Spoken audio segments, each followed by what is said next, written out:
Dishonored was probably the most complicated I've worked on in terms of just the sheer amount of the demands on the level from both a level design and an environment art perspective, where like both sides of the coin, we really care about everything. Like if this ledge is too high, level design is annoyed. And if that ledge doesn't make sense, environment art is really annoyed. And so there's a lot of discussion. And thankfully, that was the first team I worked on where the level designers and the environment artists actually sit next to each other.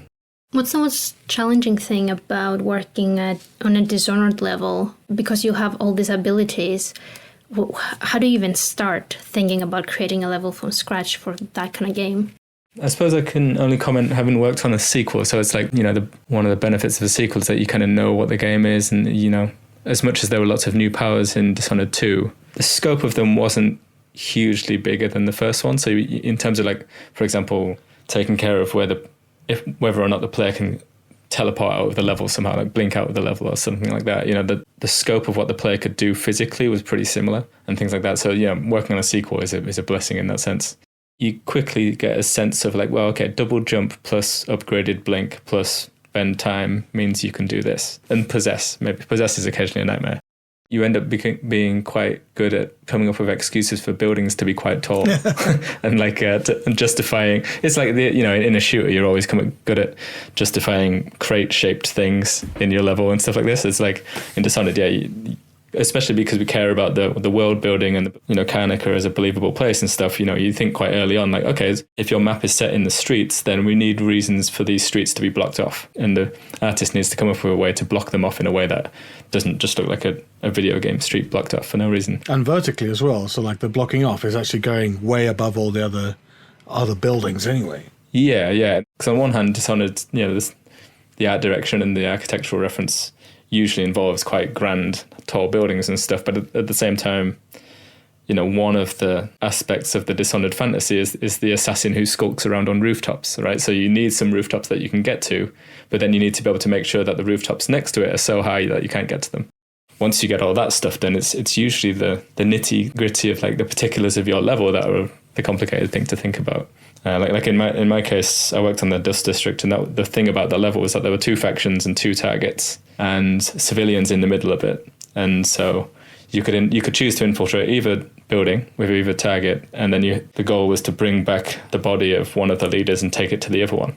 The nightmares there aren't so much things like, oh, what if the player can jump out of the level, but it's more like, what if the player possesses the leader of this faction and walks over to the other side of the map? And usually that's okay, because then this NPC gets angry at you and starts a fight, and that's kind of managed.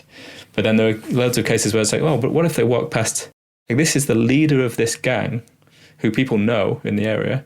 What if you walk past the civilians? Don't they talk about that? And then suddenly it's like, oh, maybe we need some backs for like, if a civilian sees this leader in this area of town. And then what happens when you unpossess him and the leader of this faction is suddenly found himself like in the middle of a street market? What does he do? And there's just that's the weirdest stuff, more than the ninja player jumping around all over the place stuff. It's more the kind of the narrative details of important characters. In terms of scripting narrative stuff, like Half-Life 2 is a big one for me, where you become good at creating situations where you walk around a corner and it looks like all kinds of stuff has been happening all this time, when really, obviously, you just set it up to happen when you walk around the corner. I learned early on with Dishonored how you can't do that, because the player can stop time and teleport. So if you stop time and you've scripted something to trigger and kick into action when the player walks around the corner, or even 4 corners away, the player can stop time 5 corners away, double blink and just run towards that event. And then either there's an NPC who isn't even there, or maybe the NPC is still playing its kind of getting ready to do things animation before you're supposed to see it and stuff like that. And yeah, there's lots of nightmares. And so you basically got to set up most of the level to truly be alive all the time, at least in some basic way. It's harder to hide things, basically, when you have all these abilities.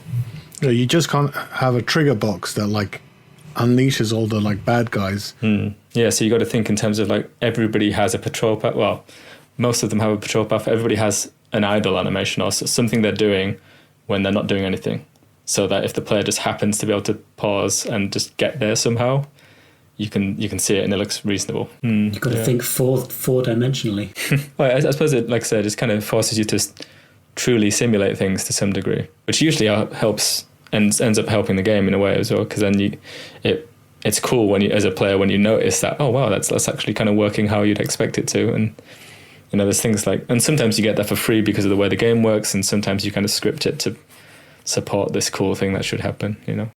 There's a part in the Overseer building, there's a scene where I kind of borrowed an idea from Dishonored 1 but did it a bit differently. There's a scene where one Overseer is injured and lying on a bed, and his friend is kind of mercy killing him because he's not going to make it, basically.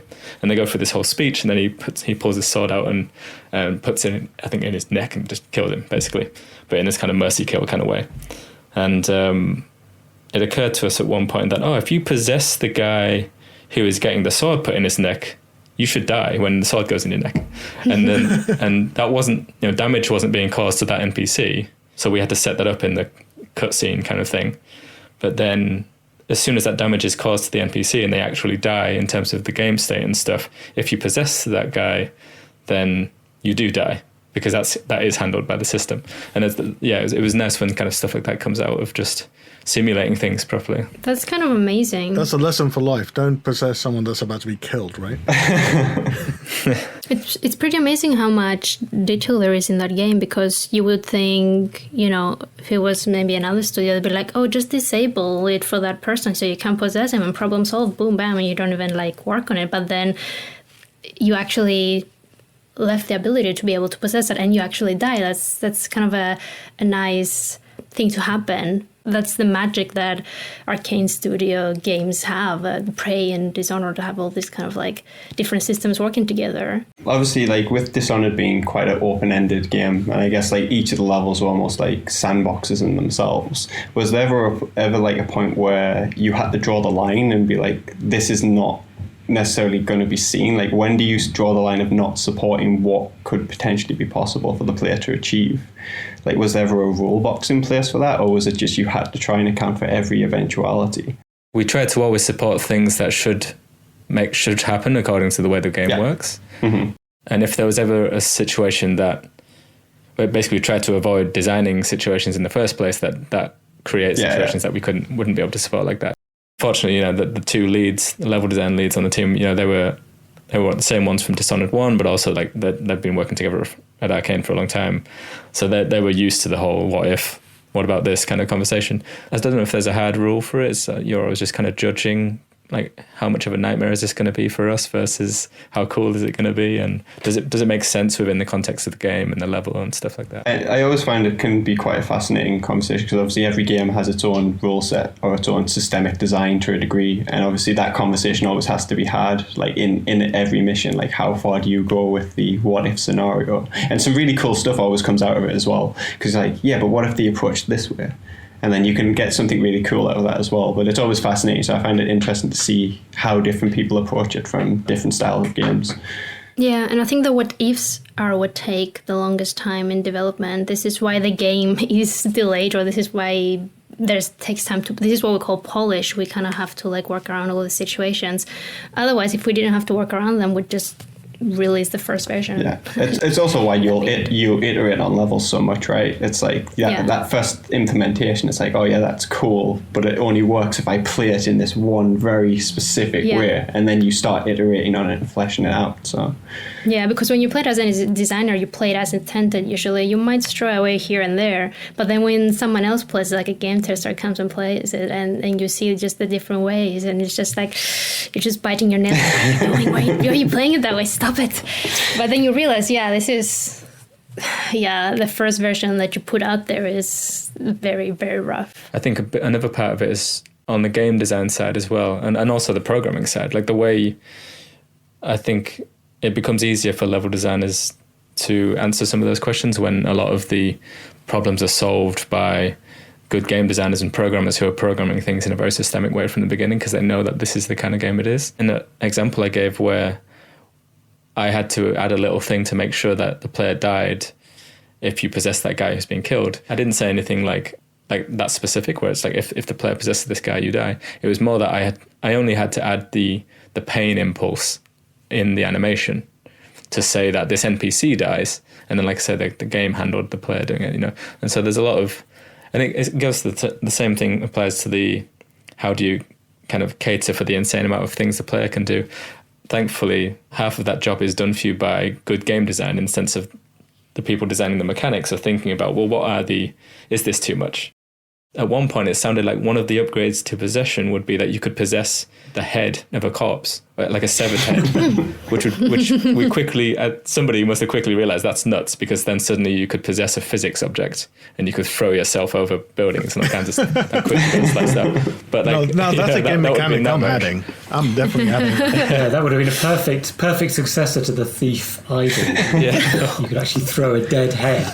You see around corners, this sort of head sitting there looking at people. Brilliant. So game design, making those kind of judgments, like that's too much, solves that problem for level design, you know. But I do like the opportunity to experiment with stuff like that. Like sometimes it doesn't make sense in a game, like you used the example of possessing a head. As soon as you run through, so I guess so many simulations in your mind or so many ideas, you can suddenly realize, yes, these are cool, but he's the bag of worms it opens up if it actually goes into the game. This idea was expanded in Prey, though, right? So you can possess inanimate objects and just jump and move around. That's them. true. Yeah, that's true. So that must be, that kind of worms was opened afterwards. I guess. Yeah, but I suppose they did it in a completely enclosed spaceship, which is although you can go outside, you can go into space. You can, but I don't think you can do it while possessed. Yeah. I don't think you can possess something and go into space, but I guess you could possess something in space. I mean, not that it'll matter. You'd just be floating. But. Yeah, exactly. Exactly. Yeah, they've got space space handles it basically. Which is,